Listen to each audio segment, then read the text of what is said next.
The proceeding will start shortly.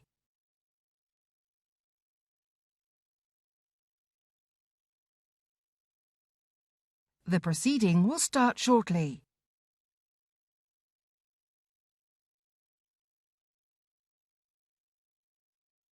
The proceeding will start shortly.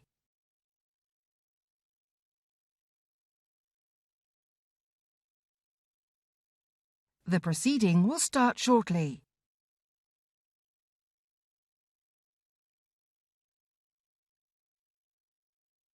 The proceeding will start shortly.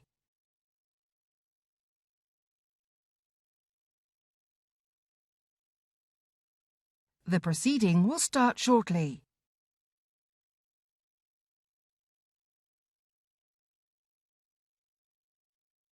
The proceeding will start shortly.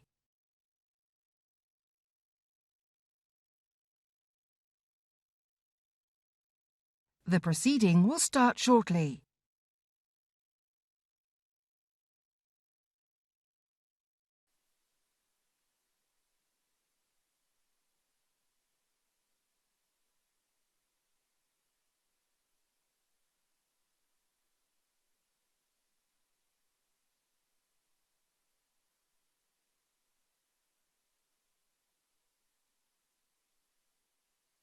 Ready? Order. Daniel Zeichner to move the motion. Thank you, Mr. Walker. It's a pleasure to serve with you in the chair, and I beg to move on behalf of the Petitions Committee that this House has considered e-petition 239444 relating to making online homophobia a specific criminal offence. And I'll start by outlining the case put by Bobby Norris, who started this petition and is here with us in the gallery today. It was an honour and a real joy to meet Bobby earlier this afternoon and to get a real sense of excitement that Parliament has responded by scheduling this debate today, discussing Bobby's bill. Now, strictly speaking, of course, we're some way off a bill, but I'm sure the Minister will be listening closely.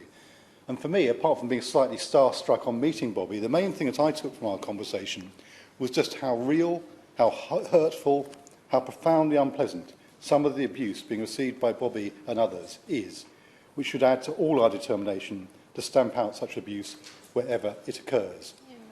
So, Mr. Walker, I'll start by reading Bobby's petition, entitled Make Online Homophobia a Specific Criminal Offence.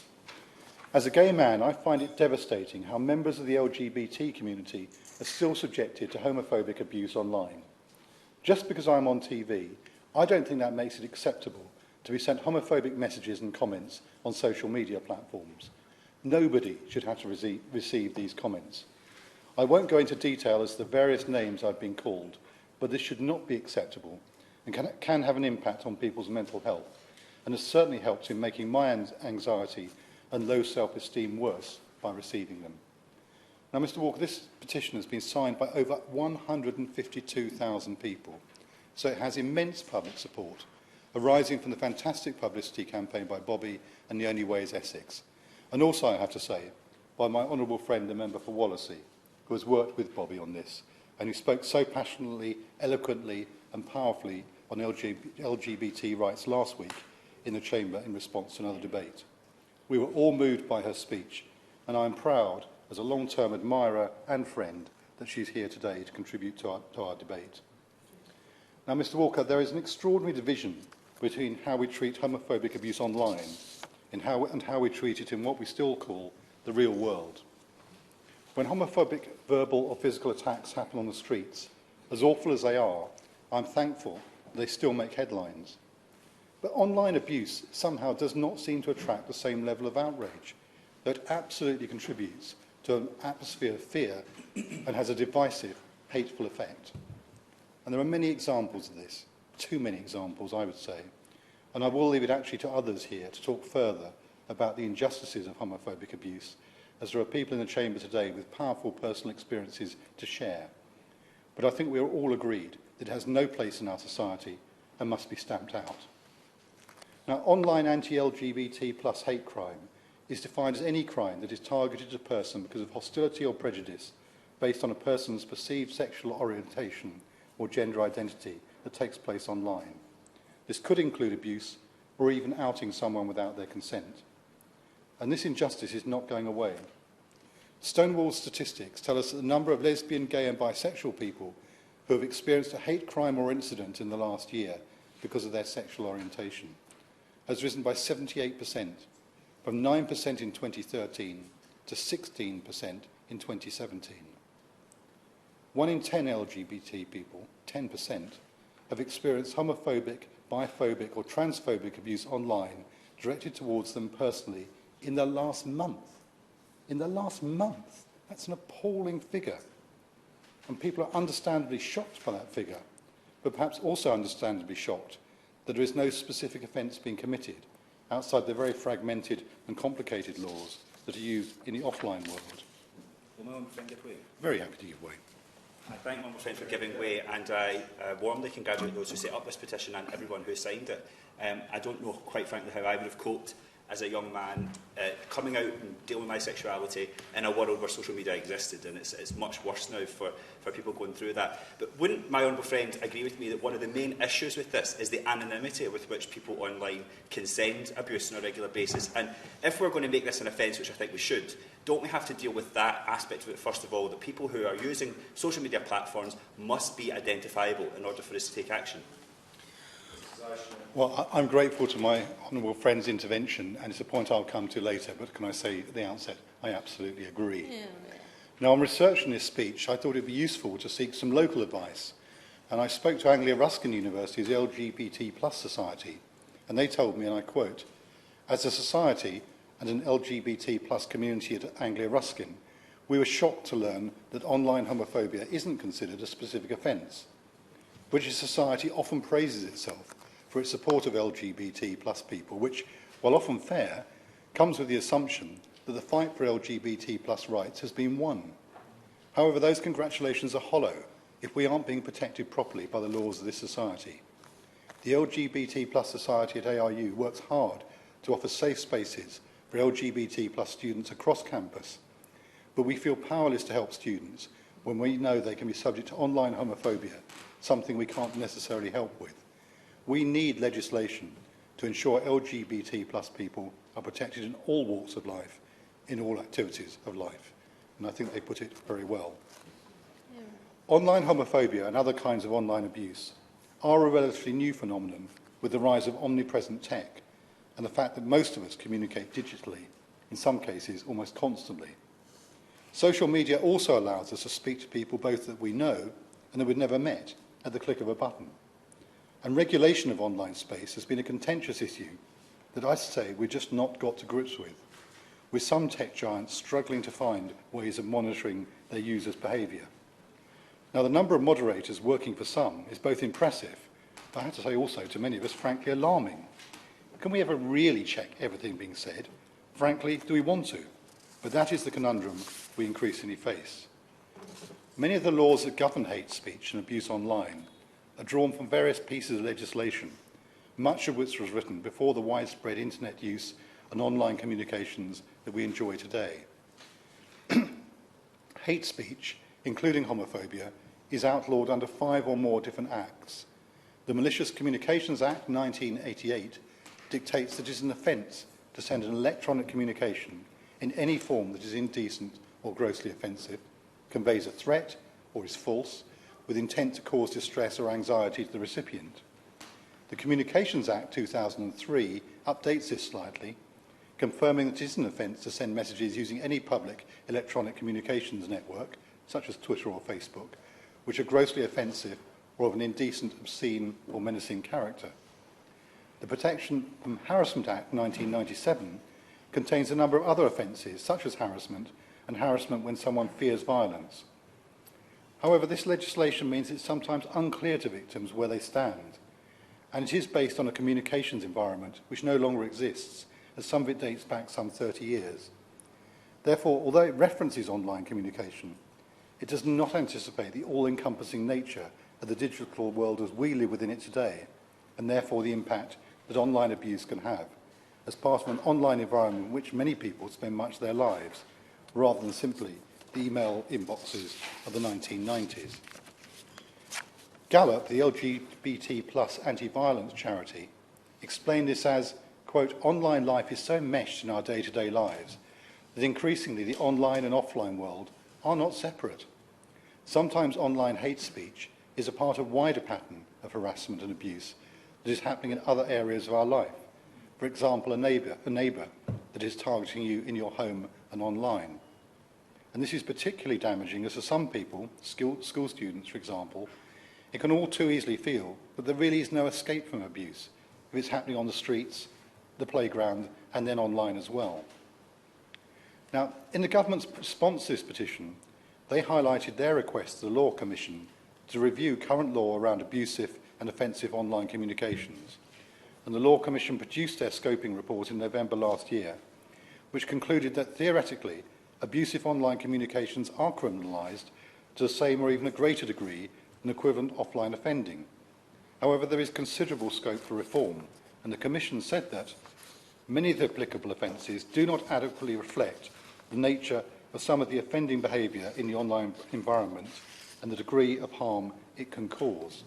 Will my honourable friend give way on that? Very happy to. I thank him for giving way on that point. And will he also recognise that the Law Commission itself pointed out that only 3% of malicious communications offences are ever prosecuted? So there's a lot of impunity and a weakness of enforcement that must also be taken into account when we're thinking about how we can counter this issue.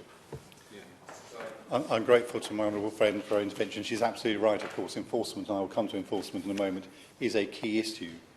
The Law Commission also said that practical and cultural barriers mean that not all harmful online conduct is pursued in terms of criminal law enforcement to the same extent as it might be in an offline context. More generally, criminal offences could be improved so they are clearer and more effectively target serious harm and criminality. They recognise that a large number of overlapping offences can cause confusion. They said ambiguous terms such as gross offensiveness, obscenity and indecency don't provide the required clarity for prosecutors. And they call for reforms such as reform and consolidation of existing criminal laws dealing with offensive and abusive communications online, a specific review considering how the law can more effectively protect victims who are subject to a campaign of online harassment, and a review of how effectively the criminal law protects personal privacy online.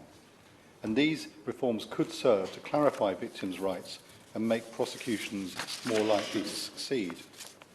Now, beyond the Law Commission, campaign groups have also made some recommendations.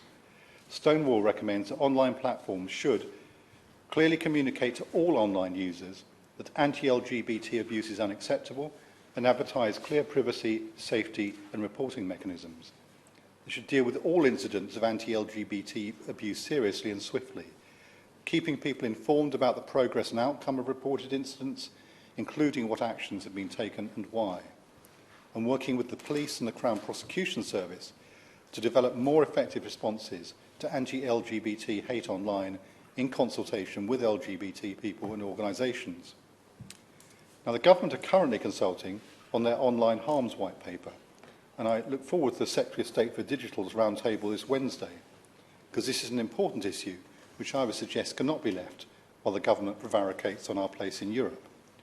The white paper confirms that for illegal harms, it is also important to make sure that criminal law applies online in the same way as it applies offline.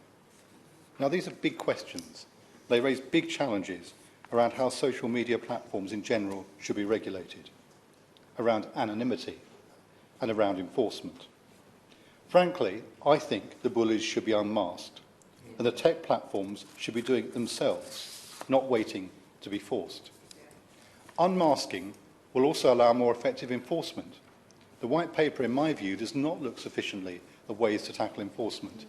And this is a wider issue that I have to say, Mr. Walker, in my brief time in Parliament, it seems to me to come up so often. We spend hours legislating and considering policy, but then do not provide the resources or systems with which to implement and enforce. So too often, laws are observed by the law-abiding, but are largely ignored by those who do not. A pointless and frustrating situation. And there is an even bigger question as we begin to understand the age of surveillance capitalism. You don't have to read too far through Shoshana Zuboff's astonishing work on this subject to get a distinct feeling of unease. The White Paper fails to acknowledge that online abuse exists within a system that is run by capital building algorithms which push controversial or divisive content for increased clicks, and as a business model based on personal advertising but also maximum engagement regardless of content. This means that too often commercial online platforms are content to allow toxic environments, as the content that is pushed hardest is that which is divisive because it provokes extremely strong reactions.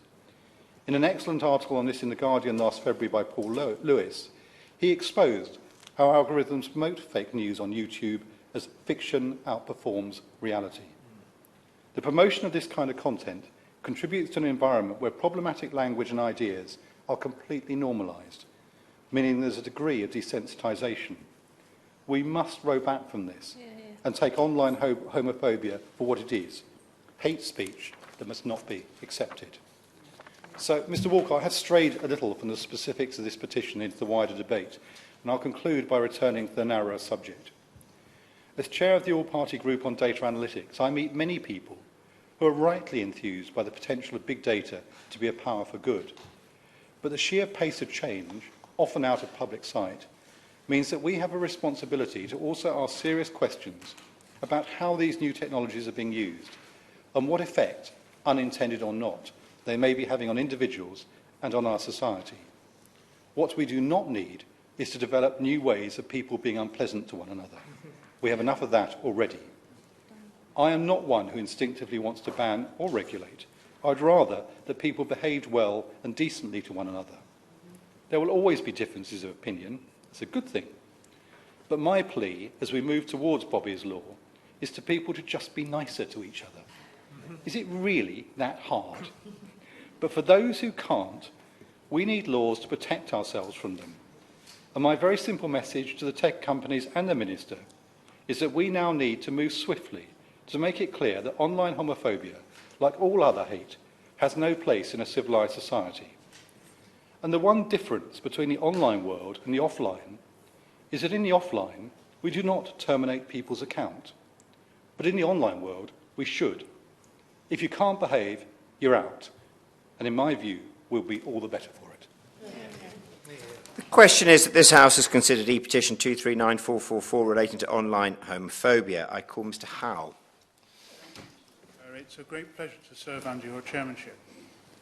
Now, I may not be gay, but I have an intense feeling of sympathy for the human rights of individuals.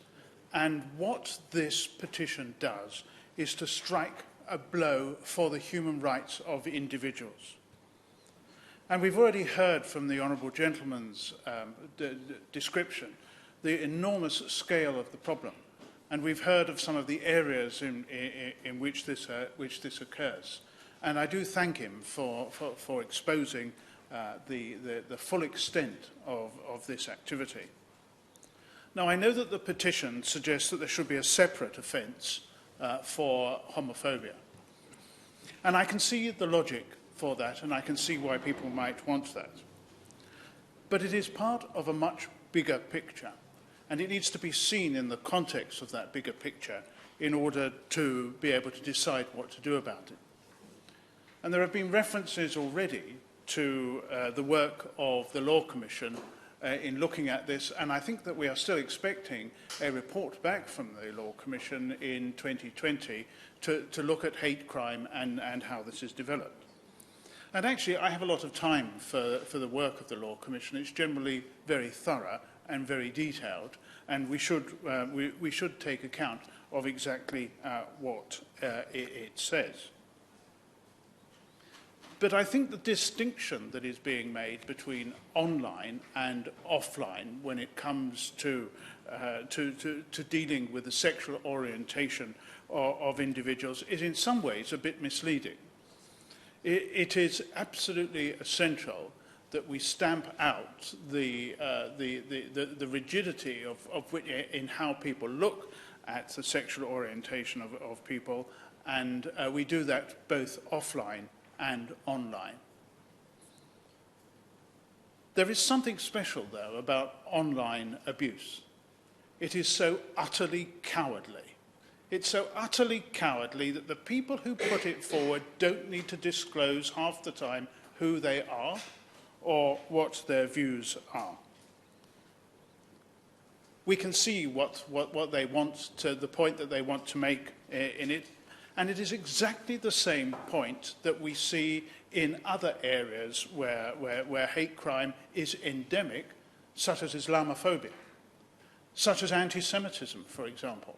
Two areas in which I've spent quite a bit of my career looking at what is happening there.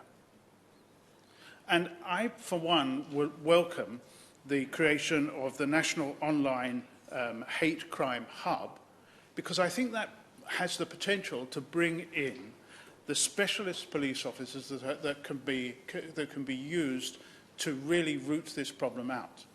The problem with online activities is that you need specialists in it to be able to get to the bottom of it. And I do think that bringing in specialist police officers and staff is a very good way of taking this forward. Now, the Honourable Gentleman has already mentioned in one occasion a really important element of that, and that's the effect of all of this on those who suffer from this form of hate crime. And he mentioned it in terms of mental health, which is a very serious problem. But I think unless we focus on the experience of those who suffer from this, we miss a great point about what we're trying to achieve and what we should be aiming to achieve. Now, I've said in this chamber on many occasions that with my interest in human rights, I'm very proud to be a member of the Council of Europe.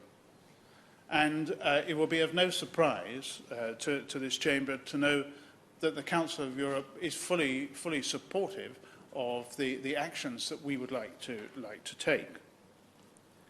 It stands up for the human rights of every individual, and it's important to make that point. And it's important to make that point this week, because only last week the Council made the mistake of readmitting the Russians to the Council of Europe. And that is a fundamental mistake. If you look at the way that gay people have been treated in Chechnya, for example, you will see the hatred with which that country has been, or that part of the country that has been singled out by the Russians for their activity. And I'm pleased that we were able to bring into one of our amendments. We actually tabled 230 amendments, which may have been a bit excessive, but nevertheless, it made the point very forcefully that there should be an apology for what has gone on in Chechnya, and there should be a cessation of the activities in Chechnya. But the Council has also taken on board how to deal with this problem more generally. And it has got a questionnaire on existing measures, and it is also highlighting examples of good practice. And I believe that this is online, and if anyone is interested in this, they can go online, which is, I suppose, an irony that it is online facilities of good practice that are exposing the online practices of bad practice. But you know, that is the nature of things. Because what we are dealing with here are the challenges to individuals' privacy, and that includes whether they want to come out or whether they want not to come out. But that is a decision for them to make, and the more that we can do to try to promote this idea, to keep a good check on the online activities, the more we can do to focus on that and to make sure that all of us understand what is happening and that we take action against it, the healthier we will be. And on that note, Mr. Walker, I think I've taken the time that you allotted me at the beginning of the debate, which I'm very pleased to have done, because this is a very important subject, not just for gay people, but for all of us, to show our common humanity in this area, our common humanity for others, and the protection of their human rights. Angela Eagle. Thank you, Mr. Walker. It's a great pleasure to serve with you in the chair. It doesn't happen very often, but I'm looking forward to the rest of this very timely debate. And I'd like to begin by paying tribute to Bobby Norris, whose petition to make online homophobia a specific criminal offence we are debating today. I'd also like to thank my honourable friend, the member for Cambridge, for the thoughtful, sensitive and effective way in which he introduced our deliberations today. I'm looking forward to hearing the honourable lady, the member for Louth and Houghton, Louth and Houghton, in her response when she comes to respond to the debate, because we have high hopes that the government is going to be listening and taking rapid action to deal with these issues. Now, Bobby Norris came to see me to talk about the level of hate which he had perceived that LGBT plus people were receiving on social media. He felt rightly that this was very detrimental to their health and well-being, and he also felt that not enough was being done to stem the tide of homophobic hatred which was being generated online. And he asked me what might be done to bring the government's attention to this growing problem and take effective action to stop it. As a first step, I suggested that he launch this petition as a way of highlighting this very serious issue.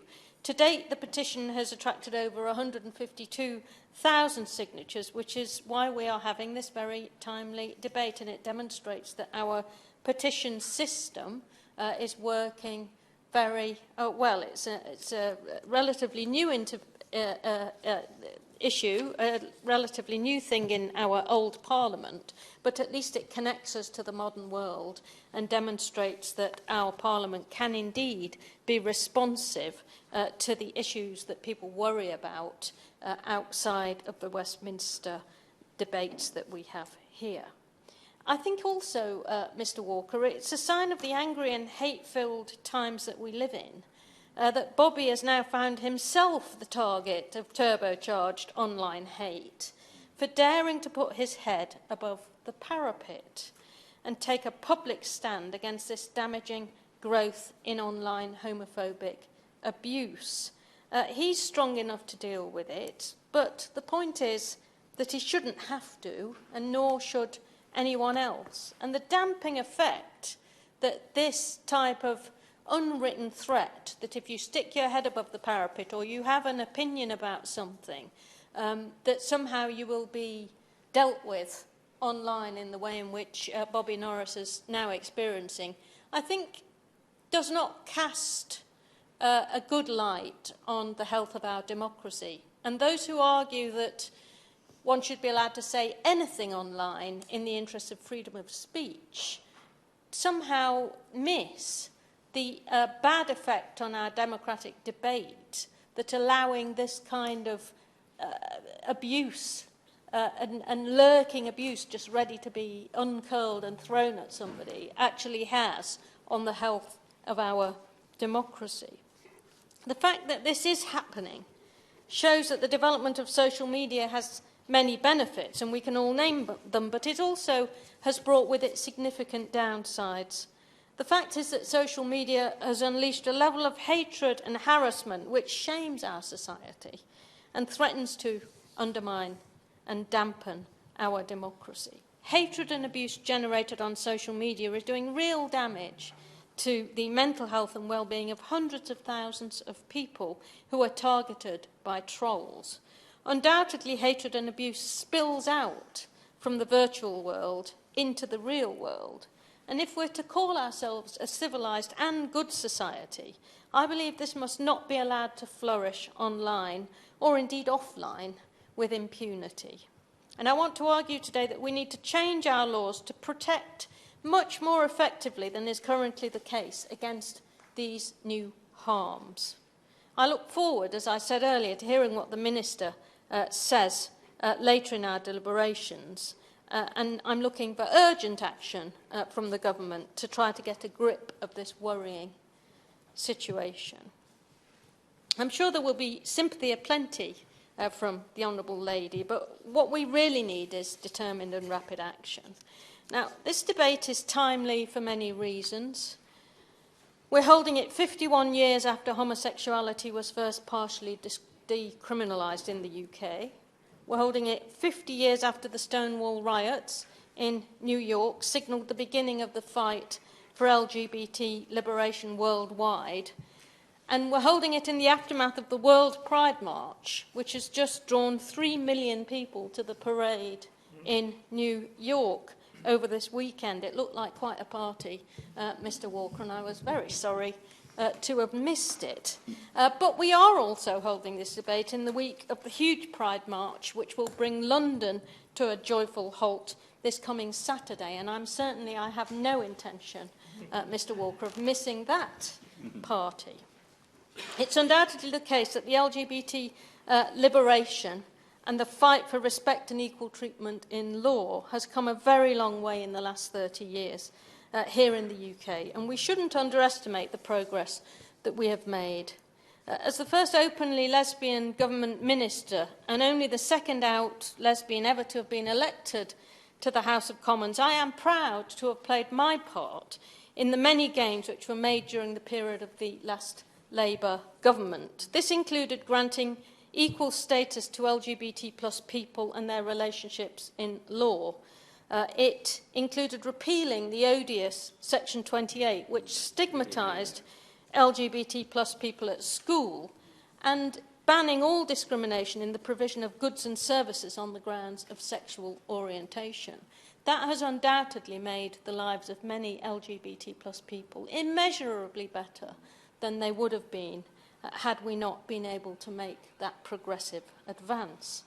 But while it's true that we have come a long way as a community in a relatively short time, it's also true that these angry political times have created a backlash.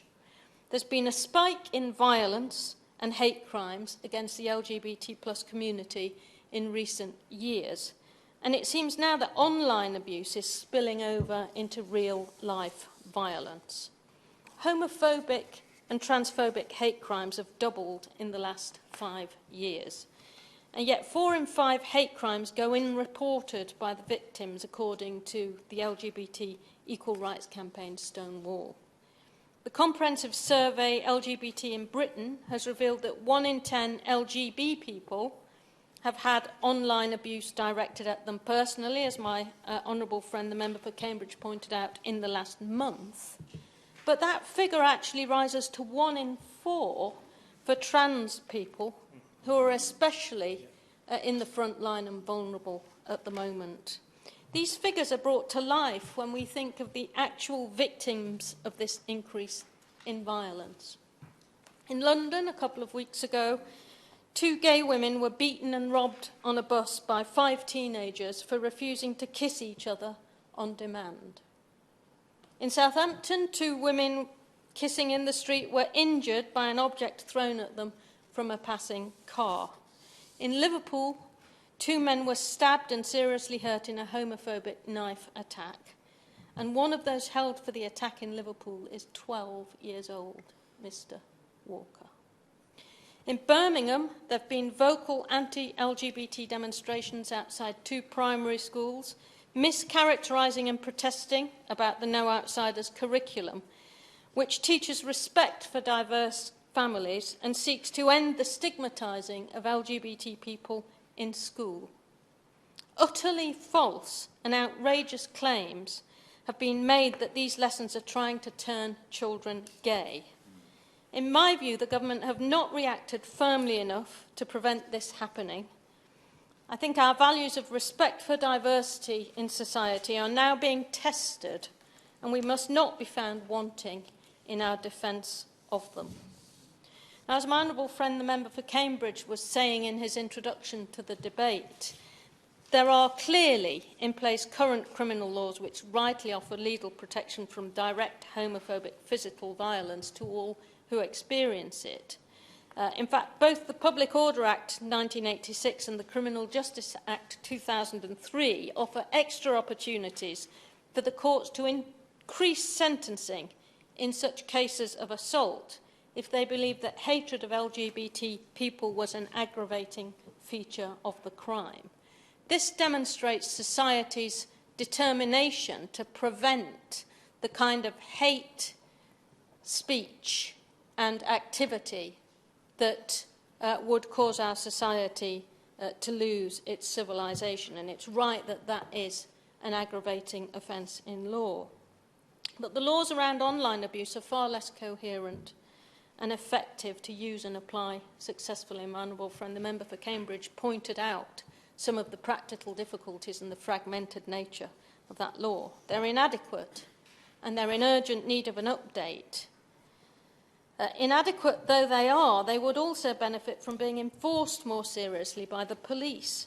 All too often they tend to tell victims to avoid going online, but this is victim blaming, and it's not an adequate response to the kind of hate and trolling that many people are experiencing currently online. Expecting those being bullied to exclude themselves from the digital world will simply isolate them and punish them further. I'm happy to. Thank you. Thank you very much. And I'd like to thank my honourable friend for giving way today. And can I pay tribute to her and as a member for Wallasey, because Mr Walker, although I am new to this place, I know that she has led the way for many years in fighting for the rights for LGBT people in our country, and I stand with her every single step of the way. Thank you. The current situation of online homophobia is growing across the UK, even in my constituency of Newport West. And given the ability of these criminals to access and hack cybersecurity measures, does my honourable friend agree with me that resources such as specialist IT services must be increased and apportioned effectively to tackle this form of hate crime? Mr Walker, I thank my honourable friend for her very kind words. And she is right. We do need to have properly financed enforcement, as well as ensuring that we can make our laws more user-friendly and easier to understand and enforce by those authorities that are responsible for making decisions. The two statutes which are most often used to protect against abuse, hatred and threats online are the Malicious Communications Act 1988 and Section 127 of the Communication Act 2003. The Protection from Harassment Act 1997, which was originally introduced to deal with stalking offences, is also available for use in some of the more extreme cases. Yet, Mr Walker, all of these statutes were carried into law by Parliament prior to the emergence of social media, which has fundamentally reshaped the way in which we engage and communicate with each other as a society. The World Wide Web, Mr Walker, you might remember, was only invented in 1989. The iPhone didn't exist until 2007, and Facebook was only created in 2004. And we have not gone back to these laws within the context in which we now find ourselves. So much has been changed by the arrival of the World Wide Web and the dominant tech giants such as Apple, Google, Facebook, that the government must now urgently update our laws in this area to make them fit for purpose. I know that the government is aware of this because it made this point clear in its second response to the petition that we're debating today. In that reply, the government points out that it's asked the Law Commission to consider specific reform in this area. The government admits that the current level of online abuse against vulnerable groups, especially women, is completely unacceptable. Yet there seems to be little urgency, if I might say so, in the action that it's prepared to take to counter this. Whilst the Law Commission review is welcome, it's never been and can never be an active and effective way to take rapid action against a growing threat. As the Law Commission points out in its review, the law has not kept pace with the rapidly changing environment online, and with 96% of 16 to 24-year-olds now using social media, only 3% of malicious communication offences on or offline are ever prosecuted. And yet there's demonstrable harm to the victims, the seriousness of which we are only just beginning to understand. The Law Commission report outlines the harms that online abuse can cause, and it's worth going through them briefly. Psychological effects, such as depression and anxiety. Emotional effects, such as shame, loneliness and distress. Physiological harm, self-harm, up to and including, very sadly and tragically, suicide. And economic harm, which is exclusion from online spaces and all of the potential that they provide. They also conclude, as we all should, that hate crime harms society. The government's response to the Law Commission report typifies, I'm afraid, its general response to the entire issue. It's asked for a further review, and we're expecting that to happen in 2020. But I would have thought that it might be possible, if the government were really determined, for it to come up with some more concrete ways of dealing with this ever-present problem much earlier than 2020.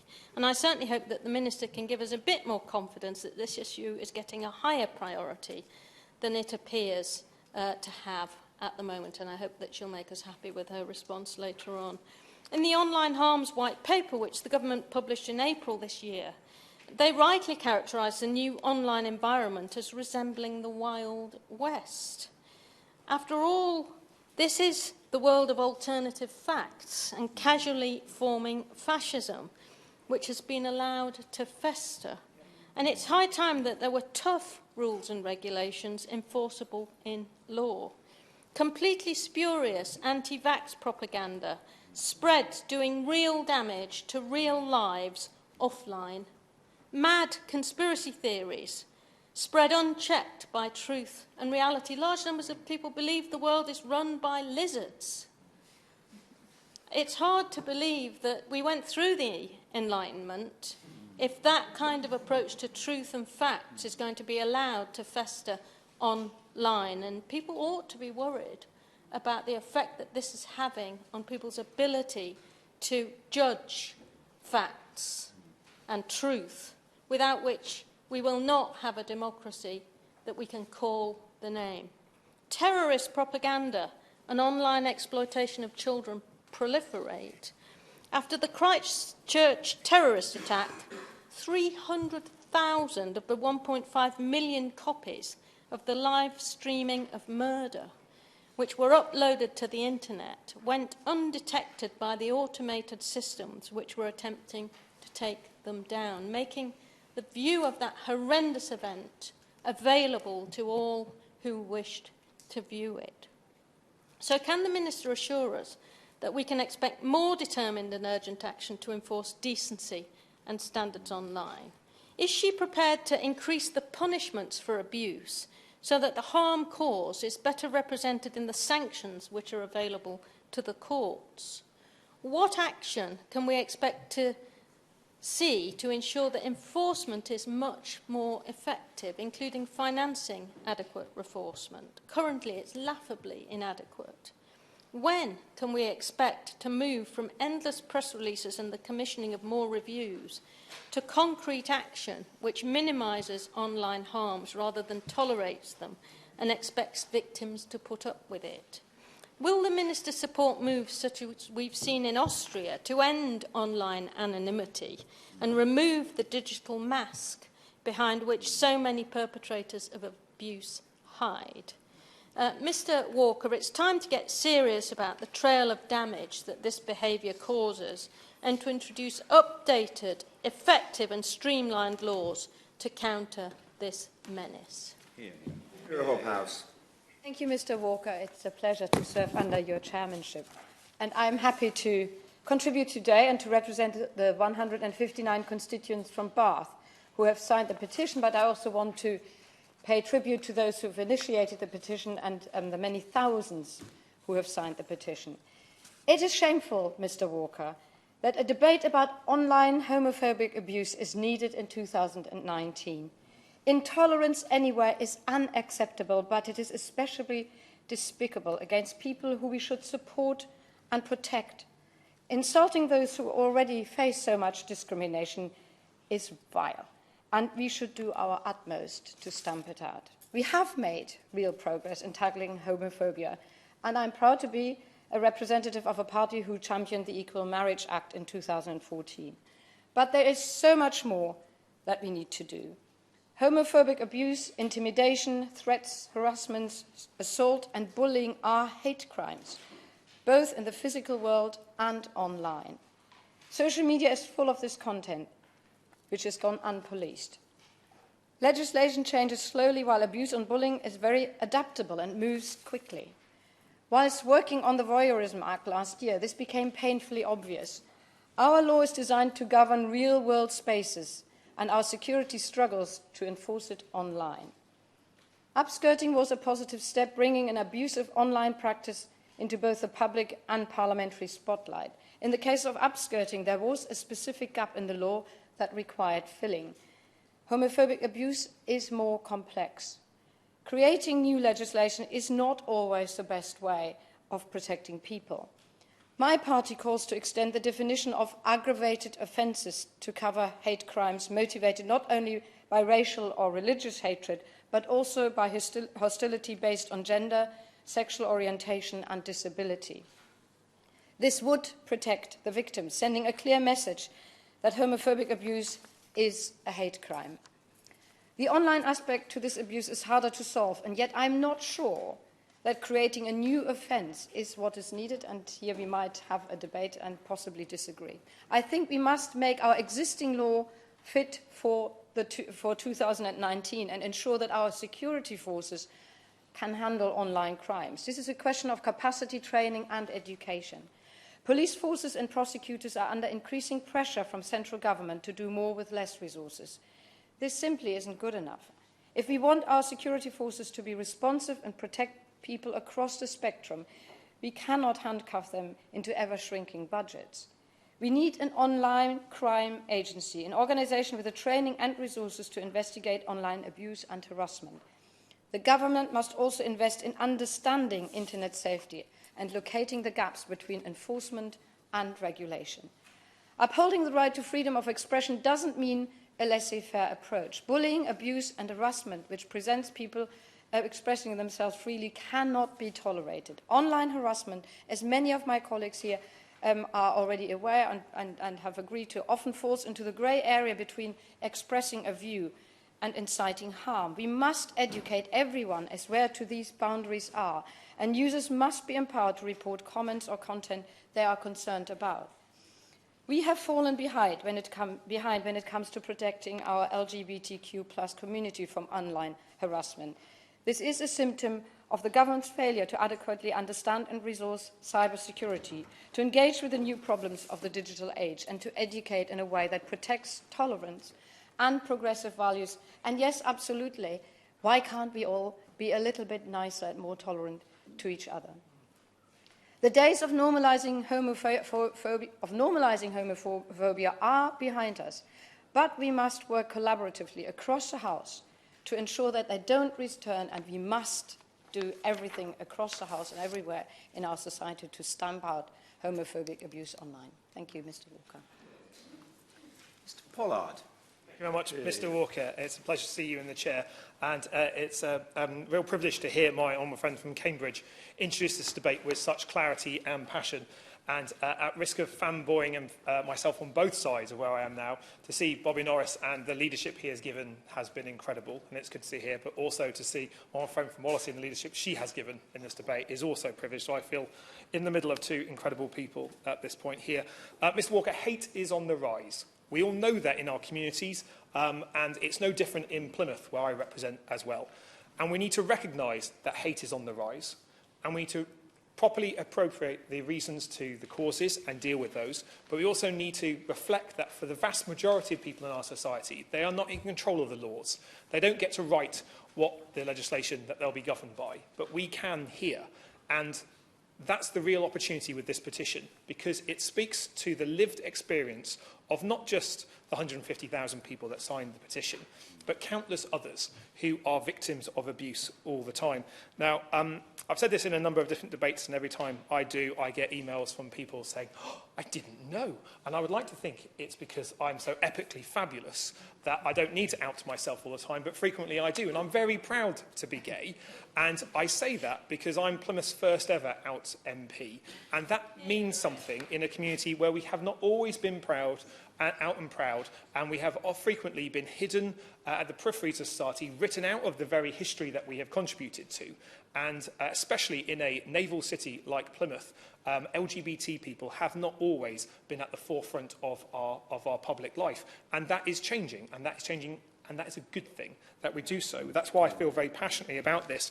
But I think it's also important that we talk about people not as one homogenous blob of LGBT people, but as individuals with all different experiences in their family lives, different experiences in their work lives, different experiences in their societies, different experience in different times of the day.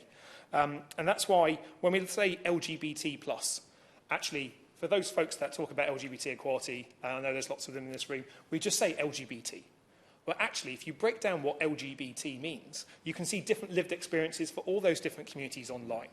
So by and large, the debate around LGBT is so much driven by people like me, the Gs, in the debate. We don't really pick up the Ls in the frequency of public debate. Now, that is both a recognition of the hate towards gay people, but also and to lesbians, but also to the fact that women in many cases are marginalised in these debates anyway. So they get narrower and narrower in that bit there. In gay culture, it is fashionable sometimes to diminish the Bs, to say that bisexuals haven't made their proper decision yet. And that is something that within our own community we must challenge, and sometimes within our community online that we must challenge as well. And within our trans community, we know that there is an awful lot of hate towards those folks who are trans. And so we need to look at the lived experience of all of them. So as I frequently do in these debates, I post on my Facebook page inviting the good folks of Plymouth to send me their views about online homophobia. And I was pleasantly surprised. It might be because if you like a page of the Labour MP, you might not be some of the biggest bigots in the world. But actually, the stories that came back were really interesting.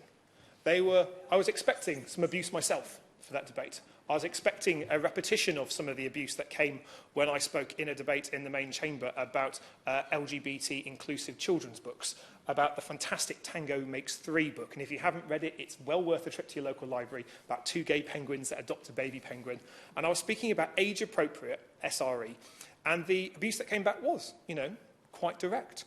And Mr. Walker, I won't mention all the words that I was called in relation to that. But one of the reasons that LGBT people take on insults and make them our own is because of the frequency that we get given insults. And so the words faggot, queer, fag, bitch, and I won't drop the C-bomb, but that was used in there as well. The frequency that they're used and the hurt that those words mean, both offline and online, is one of the reasons that sometimes we make those words our own, to take the strength away from those people that use them. But we shouldn't have to do that. We shouldn't have to absorb the insults to suck it up. It's definitely not there. And, we also need to recognise that within our political debate, that the language that is frequently used can also be equally as disappointing. The use of the word bum boys, for instance, by one of the contenders to be Prime Minister, I think is something that bears extra reflection to try and get something better at the end of this. But we've got to strive for better. And that's why, Mr. Walker, when I woke up this morning and checked my Twitter, I was overjoyed to see Ollie Alexander's speech yesterday at Glastonbury. A fantastic LGBT icon himself, but he used a moment in his set to talk about the importance of equality. And today we're talking about online homophobia, which is really important that we do that because it is a very specific type of hate that we're seeing online. But he spoke about the importance of the LGBT community, not just standing with other people who are LGBT, but also standing against racism, against sexism, against those people that are ableist as well. And so we all embrace it. And that matters because when you break down LGBT into the different bits, someone's not just gay as in isolation. They can also have many other characteristics, and that's where the research from Stonewall that was briefly mentioned from a number of colleagues here really highlights what's going on. When asked LGBT people where they've been victims or targets of homophobic, biphobic or transphobic abuse online in the last month, 8% of women said they were, 10% of men, but 26%, Mr. Walker, of non-binary people that identify neither as being a man or a woman, 26% of those have been victims of online abuse in the last month. 1 in 4 of 18 to 24-year-olds have been personally targeted in the last month, which shows that the problem is sometimes more acute in the younger age groups than in the older ones, perhaps. A third of young people have been targeted online in this way. 1 in 5 BAME LGBT people compared to only 1 in 10 white LGBT people. Now, I use those statistics not to say that one group is worth more than the other, but just to show how prevalent online hate can be and how you can be abused for being black and gay at the same time. You can be abused for being disabled and gay at the same time. And actually, hate begets more hate in the online piles in that we frequently get. And the mentions about how algorithms work, about directing more and more traffic to those posts that generate the most controversy, the most interest, directly contributes to that perpetuation of hate because it drives an economic value for hate. And although we're talking about the criminalisation of online hate, we should also talk about the economics of online hate as well. Because although I'm hopeful that the Minister will listen to the petition and the speeches today, we also need the government to get tougher with online social media. Now, it is appropriate every now and then to roll out Nick Clegg to apologise for Facebook, as it seems at the moment. But we need to recognise that online hate drives traffic. And traffic is the basis of advertising, and advertising is the basis of the economic model for our social media companies. So the more traffic that can be driven, the more money that can be made. And that is where hate drives money, and hate drives profit. And we need to not be blind to that within this debate here, because the online social media companies have a role in this as well. They can't just give it to algorithms to go and do. They've got to take responsibility. And, importantly, when reporting has been made, they need to take that seriously. Because all too frequently, when people report online abuse, it's not actioned by those people at the other end. I don't know where the button goes when I press report. I don't know whether it goes to an algorithm. I don't know whether it goes to someone in Dublin or San Francisco. I don't know whether it goes to someone just up the road in Old Street. What I want it to go is to a person who looks at that piece of abuse and looks at what the impact that would be on the individual. Because that all matters in terms of how this works. Now, Mr. Walker, there was something last week that did give me cause to hope in this debate, and that was a meeting organised by my fantastic friend and the co-chair of the Labour LGBT group, the member for Cardiff South and Penarth. He organised a fantastic showing of trans photographs from the BFI Flame exhibition, and that showed young trans kids with their parents. And this was organised in Portcullis House, and I had the opportunity to meet many of those young trans people themselves. We meet a lot of inspiring people in this place, but I have been more uplifted by their and them experience than more than anything else. And I spoke to one of them afterwards, and I asked, in relation to this debate that was coming up, have you been victim of online abuse? And one trans kid looked at me and said, yes, of course, every day, every single day. I carry around an insult machine, and I get a notification when someone wants to hate me. And it was really, really worrying, because that was true. But I spoke to another person who said, why would my friends do that? And it was showing that actually in some cases people are free to live with abuse, but that's not everyone's lived experience. And that's what we need to do. But it really lifted my heart and showed where we could be if we take the right steps in this. And what Britain does matters. What we do in this place matters. What the Minister says matters. Because whether you agree with the introduction of homophobia and other abuse against protected characteristics as a discrete criminal offence or not, the language around this debate also matters. And I was really pleased to hear the gentleman from Henley talk about his support for this debate around human rights. Because effectively that's what we're talking about. We can categorise and subcategorise ourselves all we want, but we're talking about the protection of individuals to live their lives and to fulfil their potential based on who they are. And that is something that is very, very powerful that we need to do. I think the distinction between online and offline that's been raised by a number of members is an important one. And one of the tests that I give to people, especially those folks who fall foul of online abuse, sometimes accidentally, is would you say it in a pub? And it's a good test, and it's well worth trying. So would you just rock up to someone else's conversation and shout faggot in a pub? Now, if you do, you're probably aware that there would be a consequence of that. But that same consequence isn't always felt in the online world in all the ways. Would you interrupt a conversation or introduce yourself? Would you listen to other people? In pubs, we do one thing. But what we know in pubs is that there's a regulatory system that polices our bad behaviour. We'll get kicked out, we'll get barred, we'll get arrested, we could get prosecuted. But online, it's much less certain. And it's easier to hide behind the mask that my honourable friend from Cambridge spoke about. And that is really important. There's only a few things, Mr Walker, that I just want to end on in this point here. And I want to pay a tribute to one thing that has been mentioned so far.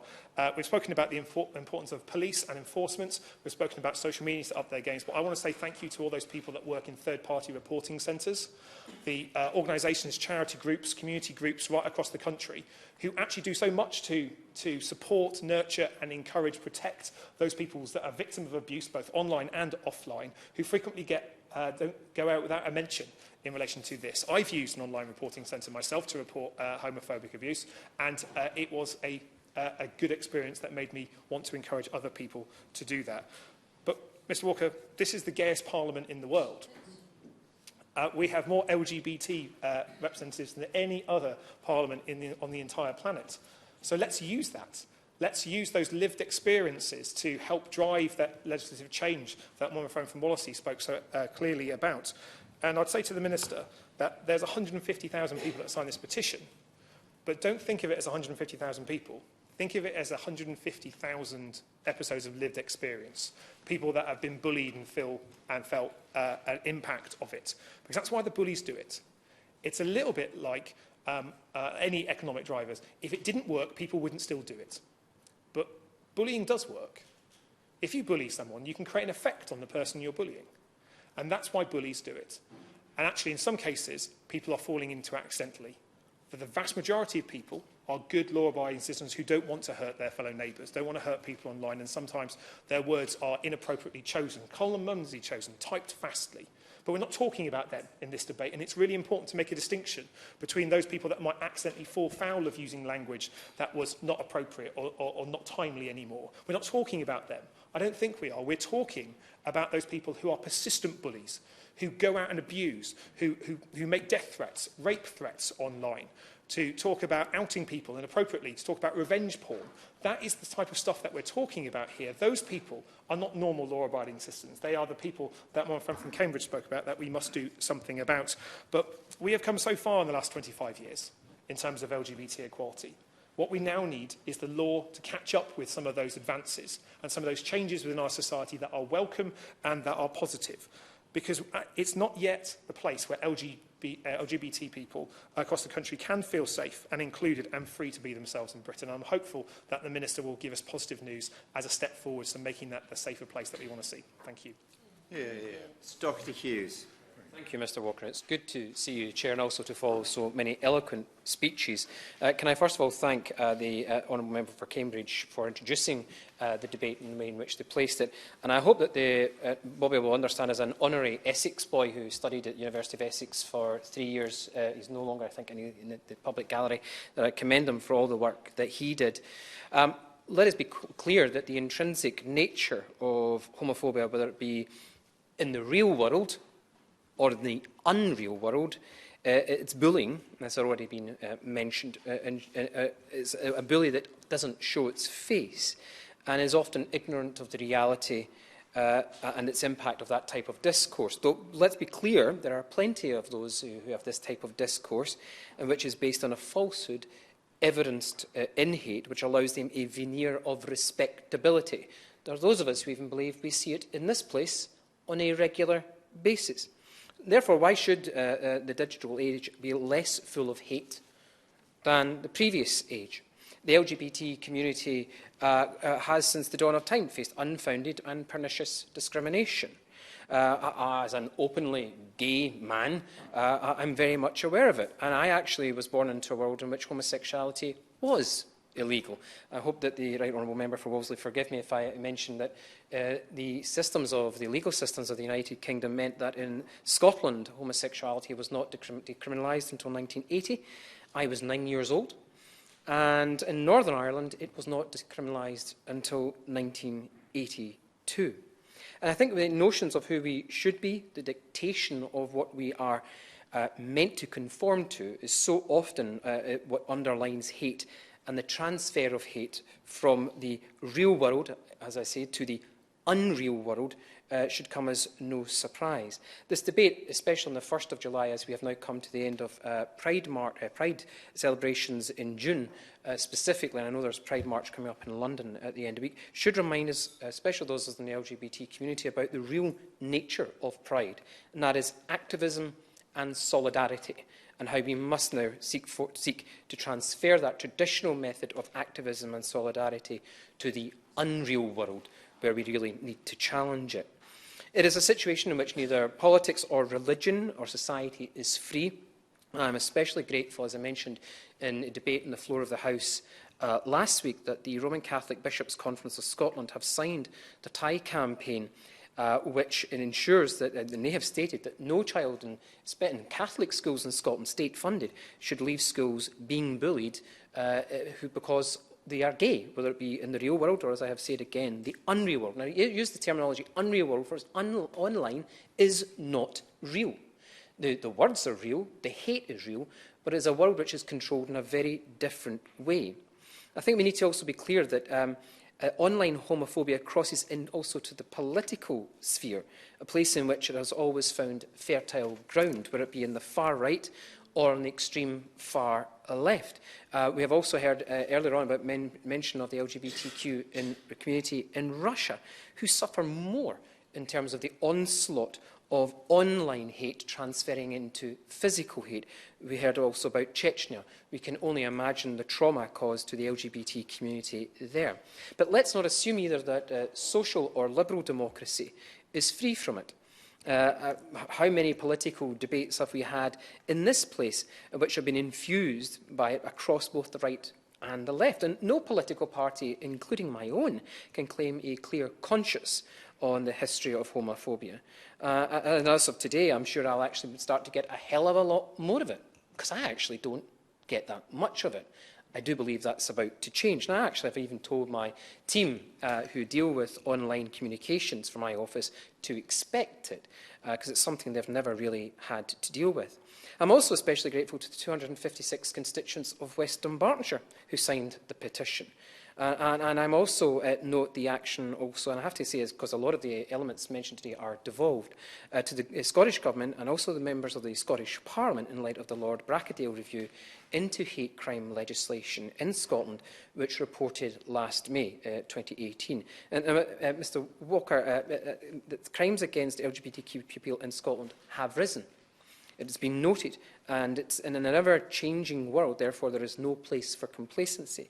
And the Scottish Government's consultation on hate crime is looking to ensure that the legislation is fit for the 21st century and that Scotland, like the rest of the UK, has laws remain focused on protecting Scotland's citizens from all hate crime, either in the real world or unreal world, of a myriad of platforms. And we've heard some mentioned today, Facebook, Twitter, Instagram, etc. But what we haven't heard about is mass data storage, in which large conglomerates, and some would think it's Google's, etc., but more importantly, organisations such as Amazon, through their Amazon Web Service, commonly known as AWZ, strewn across the globe, own the physical data, hate data.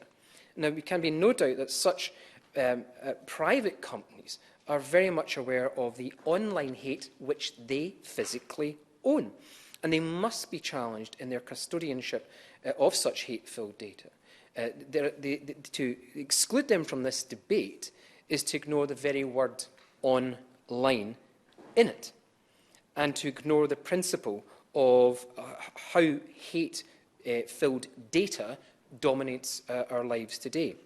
But just before I conclude, I'd also wish to pay tribute to some of my colleagues who can't join us today, coming from proportionally the largest LGBT group of parliamentarians in the House of Commons. I note members such as my friend, the member for Paisley, Renfrewshire South, Mary Black, who in this very room has articulated boldly, publicly, the vile, pernicious abuse that she receives on both a regular basis for being lesbian and for being a woman. The member, my honourable friend, the member for Glasgow South, who, because he happens to be a gay man, receives pernicious online continuous abuse. And also my honourable Leonard friend, the member for Edinburgh South, because she's a lesbian, a woman and of Irish Catholic background. So my conclusion, Mr Walker, is to say that we must continue to challenge every opportunity the normalisation of hate, whether in the real world or in the non-real world. Ensure that there's a call to arms to my constituents and for anyone who may be watching in Scotland to participate in the Scottish Government's consultation, which is now in Holyrood, and to combat the monopoly of data ownership. Now, maybe hopefully the Minister can say something about this, through the stating that these conglomerates must come to the table. They must talk to governments and be held to account for the data they physically own. And I just come to congratulate those who have campaigned for the petition itself. Thank you. Shadow Minister. Thank you, Mr Walker. It's a pleasure to serve under your chairmanship and to respond on the part of the opposition in this debate. I want to thank the member for Cambridge for his thoughtful introduction into the debate, and I also want to thank the petitioner, Bobby Norris, for the petition. I first met Bobby, I think, on the dance floor in a club over a glass of wine, and we had quite a good time, Mr Walker. I remember somebody saying to me, "Do you know who he is?" I was like, "No, but he's a good dancer." And so it's quite, in a way, it's quite sad to think that an individual feels that the effect of online abuse has affected him so badly that he needs to share it with the world. But it's great that Bobby has done this petition in order to stop this happening to anybody else coming up in the limelight. So, Mr Walker, how do we stop the rise in hate crime against LGBTQI+ people? I think the member for Wallasey highlighted quite clearly in her speech about the increase in LGBT+ crime. It's gone up 144% in some areas, more than doubling. And transphobic attacks have trebled from 550 to 1,650. And the biggest increase in attacks has been in West Yorkshire, an increase of 376%. It is an astonishing amount of hate. And a lot of it is not just words, it's physical and violent abuse. And when you add race into the equation, as the honourable member for Plymouth and Sutton highlighted, it actually adds to that further. I mean, it's interesting that social media can be so antisocial. What's good about social media is also what's bad about social media. And what's fueled this hostile environment in the LGBT+ community? And I think there's a lot of things that has fueled this. And lots of people in the community have said to me, it feels like we're going back to Section 28 days, all the stuff around the schools and the protests. And Brexit has fueled hate in all areas, in LGBT+, particularly, but in all areas. And also the government should take responsibility for the delay in the Gender Recognition Act. This left a huge void that was fueled by misconceptions, misinterpretation, lies and hate. And so this created this hostile environment that has meant that in areas that the rise in hate crime has gone up by almost 400%. The member for Wallasey again raised some excellent points that hopefully when the Minister rises to her feet, she will address those points, almost like a tick list, and we will go through them and hold the government to account on those. But we do need from the government more than warm words. Too often we have a lot of warm words, but not a lot of action. And I do plead the Minister as well not to announce any new consultations. I'm up to my eyeballs in government consultations, Mr Walker. We've had 29,952 consultations since 2010. I think what we need to do now is start changing the law and changing legislation. We know what exists. We know that it's happening. What we need to do is change it. The Home Affairs Select Committee report states, and I quote Mr Walker, it states that most legal provisions in this field predate the era of mass social media use, and some predate the internet itself. The government should review the entire legislative framework governing online hate speech, harassment and extremism, and ensure that the law is up to date. That is the government's responsibility, and it will make a huge difference to people's lives. There's a common understanding now that the old mantra of sticks and stones may break my bones, but names will never hurt me, is actually not very helpful. It's wrong. Because actually words do hurt. I mean, this is no longer valid. And we should no longer be accepting bad language and bad words anyway, because words do hurt and they are powerful. Wars are started by words. Words are powerful and they could be used for good and they could be used for evil. And Gandhi had a quote. It said, watch your thoughts because they become your words. Watch your words because they become your actions. And watch your actions because they become your habits. And we've heard all throughout the excellent speeches today that people are forming these habits online of being hateful and aggressive, things that they wouldn't do face to face if they were face to face to somebody. And we have to make sure that we say legislatively that this is wrong. Labour has already committed to bring the law on LGBT plus hate crimes in line with hate crimes based on race and faith, making them an aggravated offence. This is really important because if a person's sexuality has been a factor in how they've been treated or attacked, it needs to be classified as an aggravated offence and the sentencing is harsher. And so we need to make sure that we also change the laws in terms of discrimination so that you can take it on multiple grounds. And the Labour has already committed to that. Because as we have heard, I mean, we don't need an Olympics of oppression. You know, we just have to understand the intersectionalities of hate and the intersectionalities of ensuring that equality is equality and it applies to everybody so that we all fight for each other's equality.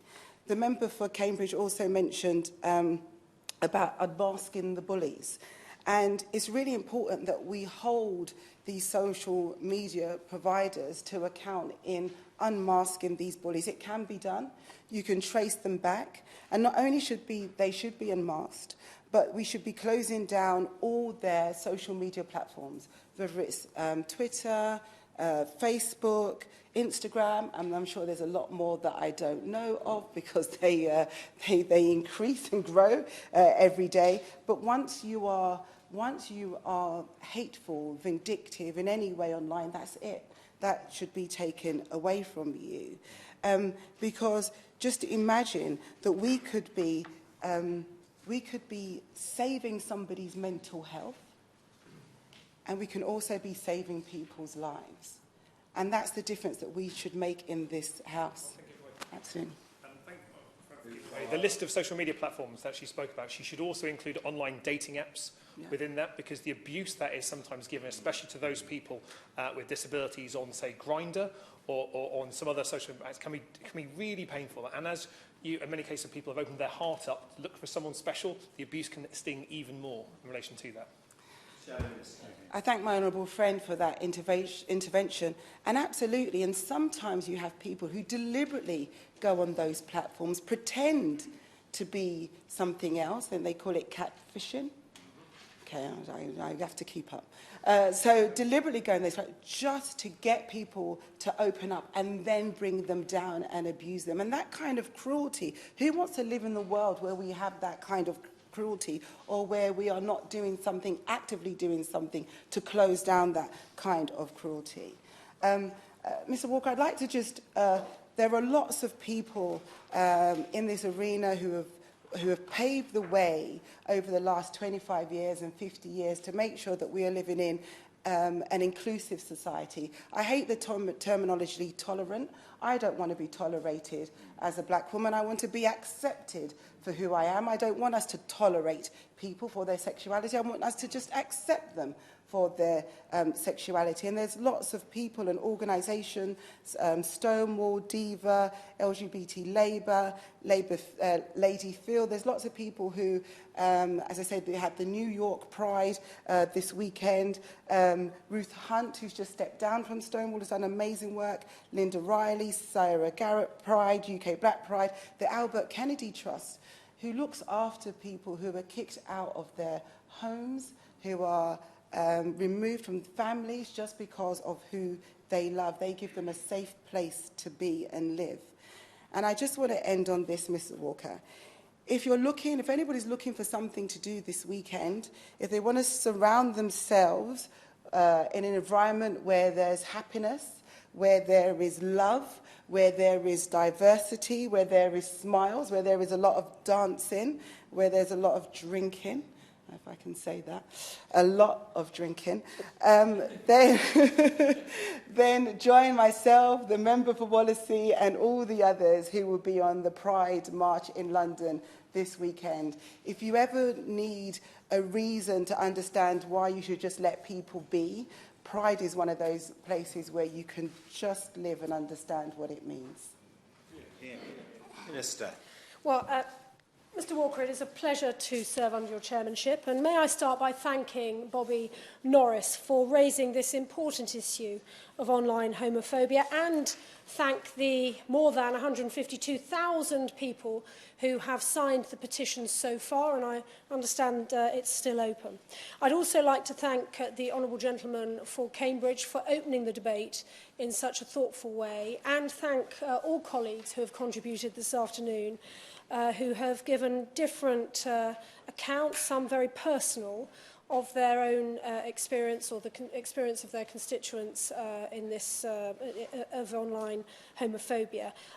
The honourable member, right honourable member for Wallasey, talked movingly about Bobby and others putting their heads above the parapet. And I feel honour bound to reflect on the fact that she herself has done the same, and I thank her sincerely for all that she has done in the pioneering fashion she has described.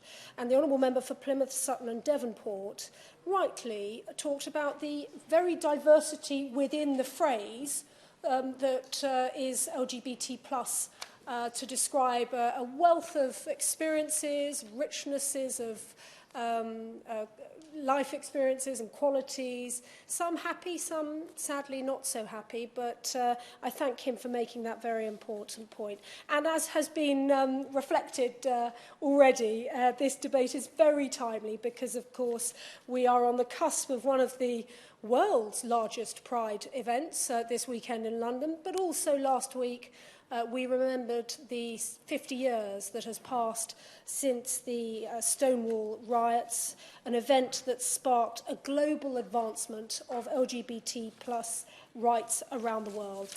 We have come a long way in those 50 years, but these debates and these discussions today show how much further we must go. To be clear, and I don't think it's necessary, but I want it on the record in any event, homophobia, online or offline, is wrong. It is a prejudice, all too often accompanied by behaviour that has no place in a modern, vibrant and inclusive Britain. But unfortunately, homophobia rears its ugly head, including online, as we've heard today, where it can be particularly pernicious and pervasive. The honourable members for Cambridge and Wallasey have set out some very stark statistics, including that terrible one commissioned by Stonewall that showed that 1 in 10 people surveyed had experienced online homophobic, biphobic or transphobic abuse or behaviour in the last month. And I have seen and been appalled by some of this abuse. And indeed, Mr Norris shared on his Instagram account on the 15th of June a particularly disgusting message that he received. I'm not going to dignify either the messenger or the message by reading it into the record of our democracy, but the fact that Mr Norris and others face that sort of hateful language with all the terrible repercussions it can have for someone, particularly if they're in a vulnerable place at that point in their life, or they just don't perhaps have the network of support that we would all wish for our loved ones. The fact that they can face such terrible abuse can have, as we've heard from the honourable member for Wallasey, some very, very serious consequences. Because the internet, just as life off the internet, should be a place where all people feel free to socialise, share information, do business, share photos, and enjoy the massive benefits of the online space. And indeed, my honourable friend for Henley brought an international perspective to the debate with his work for the Council of Europe. He rightly called the treatment of people within our community, within our neighbourhoods, within our society, who may love someone of the same sex or gender or and other manifestations of LGBT inclusivity. He rightly pointed out the very, very dire experiences that people overseas, particularly in places like Russia, can share. And I'm sure we are all at one with him in agreeing that we would like other countries, such as Russia, to follow our lead. Now, I'm going to just, for the purposes of the debate, just set out the current legislation. Given that the debate itself, the petition asks to make online homophobia a specific criminal offence. There are already criminal offences to cover some of the horrific forms of abuse we have heard about. For example, there are harassment offences in the Public Order Act 1986 and the Protection from Harassment Act 1997. There are offences covering grossly offensive material, that's from the Act, in the Malicious Communications Act 1988 and the Communications Act 2003. And there's also an offence of stirring up hatred based on sexual orientation in the Public Order Act 1986. Where these crimes are motivated by or demonstrate hostility towards a victim based on sexual orientation or perceived sexual orientation, these are hate crimes. And the hate crime legislation, which covers race, religion, disability and transgender identity, allows for increased sentences for those convicted of such an offence. But I absolutely understand the concerns that have been raised today, not least the very fair observation that this legislation, all of the legislation I've just cited, was passed before the internet as we know it today has come into being. And indeed, I suspect, were we to have this debate in 10 years' time, the internet in 10 years' time will be very different from how we know it today. And that is precisely why the government has commissioned the Law Commission to take forward two very important reviews in this respect. The first review is a review looking at the current legislation on abusive and offensive online communications to ensure that laws are up to date with technology. The government announced the commencement of Phase 2 of the Law Commission's work on this last week, and they will be building on the analysis in their scoping report, including considering the potential for improving existing communications offences and whether the law might more effectively address coordinated harassment by groups of people. The second... Yes, of course. Clearly the Law Commission does important work in trying to bring together sometimes fragmented laws and look at their updating, but I know this isn't due to be published until 2020. Also, there's a tradition of Law Commission reports sitting, gathering dust on shelves and never being acted on. So can she actually say something about the government's determination, if such there is, to act on the Law Commission's report? And could she consider bringing forward its work so we could be in a position to legislate faster than the current timetable is allowing? I absolutely understand her impatience with the timetable. I mean, she will appreciate, having been, I think, if I'm correct in saying, in government herself, when some of the legislation we're looking at the moment were brought into force. And indeed, I remember the 1997 Act coming into force as a practitioner trying to make sure that that law was applied in the criminal courts. This is not an answer that will satisfy, I appreciate, the people who have contributed to this petition, but we've got to get this right. And the reason we've asked the Law Commission to do this is because it is a very complicated area of law. The Honourable Lady will know, and it draws me on to the second review, that there's a debate at the moment about whether misogyny should be listed as a hate crime.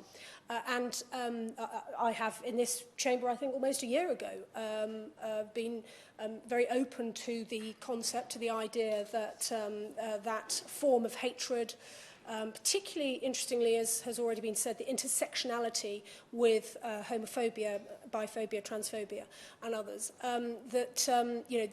this should be looked at very carefully to ensure there's no unintended consequences of any legislation that we do bring to this House in the future. But we must get this right, and as has been noted already in the debate, the ways in which people of ill intent find to target the people to whom they wish to be hateful shows that we do need to be considered and thoughtful and careful in the way in which we approach this. The second review, which we are conducting, is a full review of hate crime legislation. And indeed, as I've said, we're looking at the coverage and approach of the current hate crime laws, including whether misogyny should form part of this. And so to ensure that the legislation continues to protect the existing characteristics covered, but also looking at whether we need to update the law in this really important area, given all of the factors that have been raised already in the debate, to ensure that the law reflects the lived experience of our fellow residents. Now, the petition doesn't just raise questions about our criminal laws, it also raises questions about how we stay safe and are kept safe online. And this, I think, must be one of the biggest debates of our time, because the challenges presented by the internet, the Wild West, as someone has described it, along with the freedoms that the internet brings about, have to be very carefully balanced. And we are absolutely clear that we want the United Kingdom to be the safest place in the world to be online for everybody. And that's why the government has published the Online Harms White Paper in April. And through this, we plan to make technology companies more responsible for their users' safety, including through a new statutory duty of care, which will be overseen by an independent regulator. The White Paper sets out plans to hold companies to account for tackling a comprehensive set of online harms. And we will be expecting technology companies to take reasonable steps to protect their users from these harms. We said that technology companies must do more, and they need not, frankly, wait for the legislation following the Online Harms White Paper to do so. These platforms must have clear and accessible terms and conditions about what is and isn't acceptable behaviour, and they need to enforce them in a fair and consistent manner. Other than just the platforms, what about those who actually own the data and own the servers? Well, that is a very interesting point. I mean, the Honourable Gentleman will recall that we've legislated recently with the Data Protection Act, bringing into force the GDPR rules of Europe, because I think worldwide, actually now, governments are appreciating that we need to we're much more mindful of this point of data. But I think this is a very fast-developing area, and it's certainly an area I will ask the Security Minister and DCMS to look into in this context as part of their consideration of the consultation as a whole. And I'm also mindful, I mean, we have heard mention of police, reports to the police and so on. I'm going to come on to that in a little while. But I'm also mindful that not everyone wants to involve the police. If they receive a hateful tweet or Instagram message, they may not want, for a whole host of reasons, they may not want to involve the police. And this is why it's so critical that tech companies have proper measures in place to clear up their own backyard, frankly. I know that many platforms have been making progress on this across a whole range of harms that we in the Home Office have responsibility for, but frankly it is not enough, and that is why we have the White Paper. Now, colleagues have understandably raised the issue of anonymity. It is something I can certainly understand the reasons why people ask this question. And it's something we considered very carefully as the Online Harms White Paper was being drafted. May I say that if people feel very strongly about the anonymity of users, then they should please, if they haven't already, contribute to the consultation on the Online Harms White Paper. It closes at midnight tonight, and it will be very interesting to see the results of that from the consultation. In terms... Yes, of course. Will she be able to take a view that certainly I believe that we should get rid of anonymity online? Rather than have me respond to a consultation, surely she can take a declaration of that sort on the floor of this chamber and add it to the total that will be being counted at 1 minute past 12 tonight. Well, I don't pretend to know how the counting of the consultation happens. It may well be an algorithm, a dreaded algorithm. But certainly the views, I know that officials will be looking very carefully at the Hansard reporting of this debate. And if the Honourable lady isn't able to contribute on the online, certainly the views can be communicated to the result of the consultation. And it seems that there are a whole number of arms going up in the chamber for the benefit of Hansard. Anyway, but on that, so moving to the point, and again, I understand the points that are made about the need to see action now as well as in the future.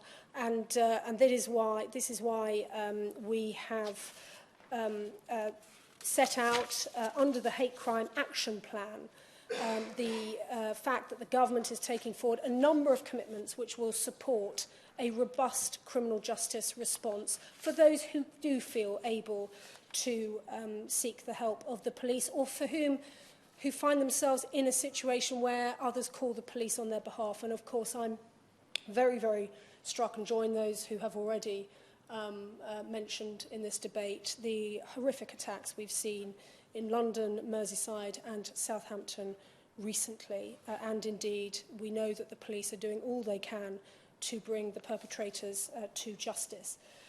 And so I do, of course, always encourage anyone who feels able to report their experiences to the police.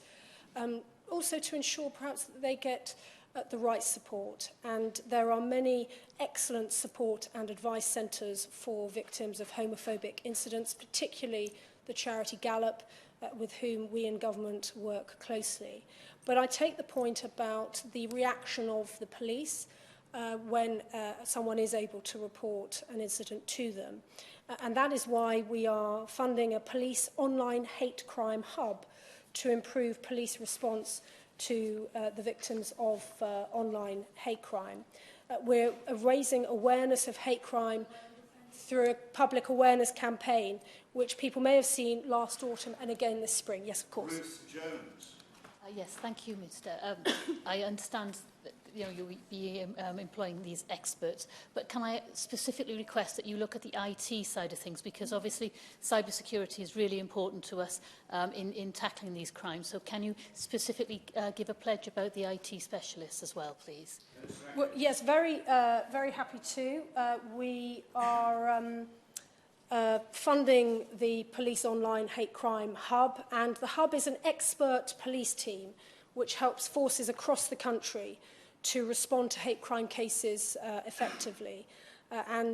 We are also working with the police to make sure that this support reaches the areas that need it, because I appreciate there may be a need for some forces to improve their performance. And indeed, the Police Inspectorate recently have inspected some police forces. We know that some already do bespoke training and upskill experts in their own forces, and Gwent has been held up as a strong example of that.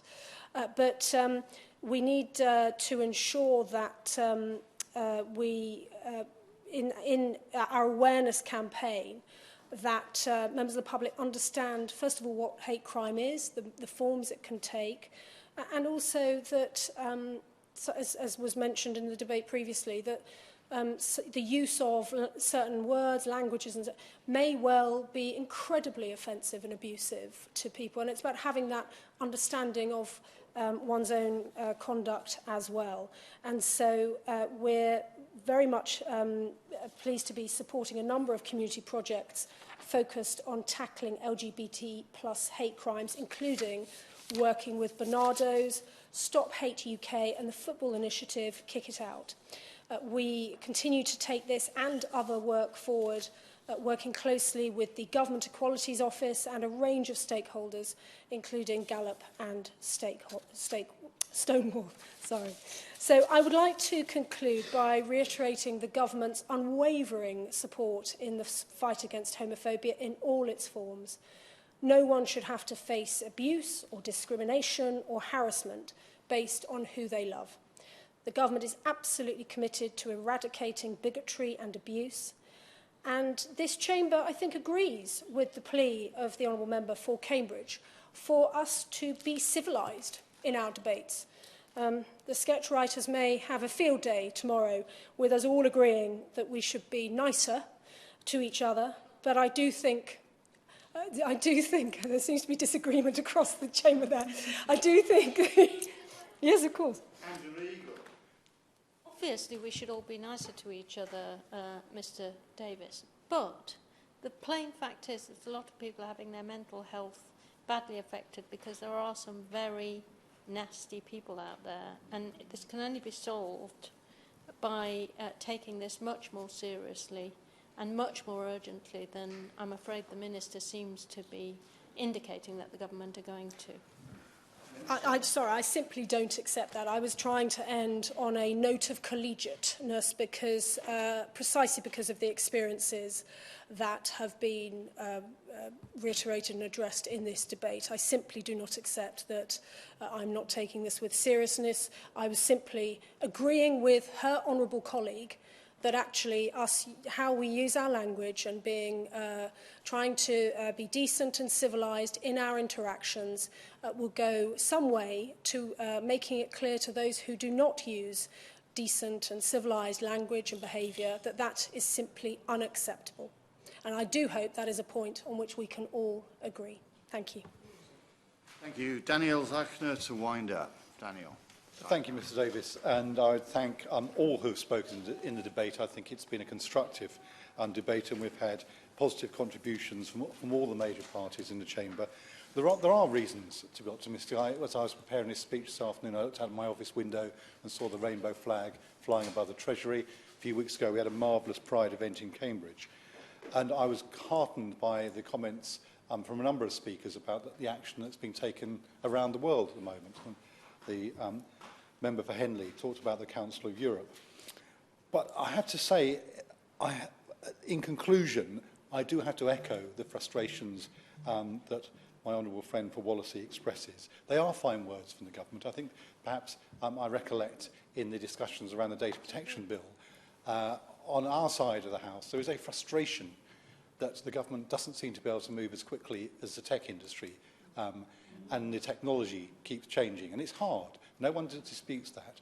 But the real harm that is being done out there at the moment cannot be underestimated. And I'm afraid we just cannot continue to move at this measured pace. We need stronger action. We need to move more quickly. And to return to the petitioners and to Bobby, who raised this in the first place, we need Bobby's bill sooner rather than later, Mr Davis. Thank you. The question is that this House has considered e-petition 239444 relating to online homophobia. As many as are of that opinion say aye. Of the contrary, no. I think the ayes have it. The ayes have it. Order, order. Thank you very much. The sitting stands adjourned.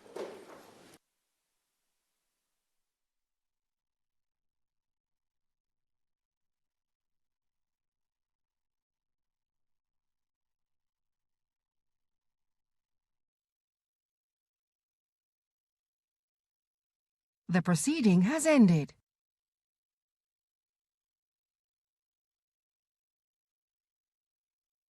The proceeding has ended.